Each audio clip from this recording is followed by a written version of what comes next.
সর্ব বেয়াদব, সে নিজেও শিক্ষকতা করেছে, সে ক্ষমতার লোভে, টাকা পয়সার লোভে, সে অত্যন্ত লোভী মানুষ, মিথ্যুক, প্রতারক, ধোঁকাবাজ। সে এইসব ছেলেদেরকে বেয়াদব বানিয়েছে। রাস্তার নেড়িকুত্তা, বেকার পোড়াপান, যারা ওই 15,000 10,000 টাকা বেতনে চাকরি করত। শুনেছি আমাদের শাহরাস্তির একটা অথর্ব, আমার শাহরাস্তির কলঙ্ক, চাঁদপুরের কলঙ্ক, এই একটা বেয়াদব নাসিরুদ্দিন পাটোয়ারি, মির্জা আব্বাস ভাইকে সে অসুস্থ করেছে। মির্জা আব্বাস ভাই এখনো সিঙ্গাপুরে চিকিৎসাধীন আছে। এনসিপি তোমরা যেখানে দেখবে চাকর ভাকর, ওই যে মুরব্বীরা কইতো না, আঘাট ঘাট হবে, আপদ পথ হবে, আমানুষ মানুষ হবে।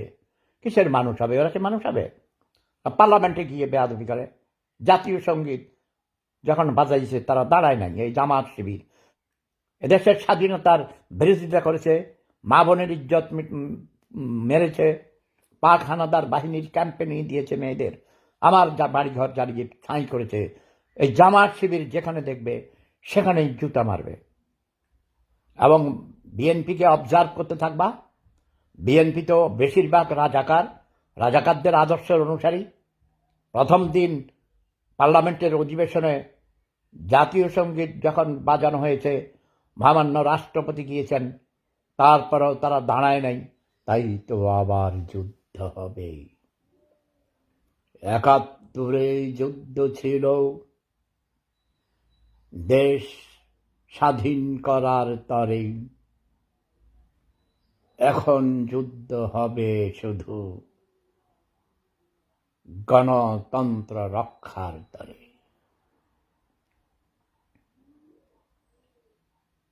এখন শুধু যুদ্ধ হবে দেশের সার্বভৌমত্ব স্বাধীনতা রক্ষার তরে। আমরা যারা বুড়ো দাদা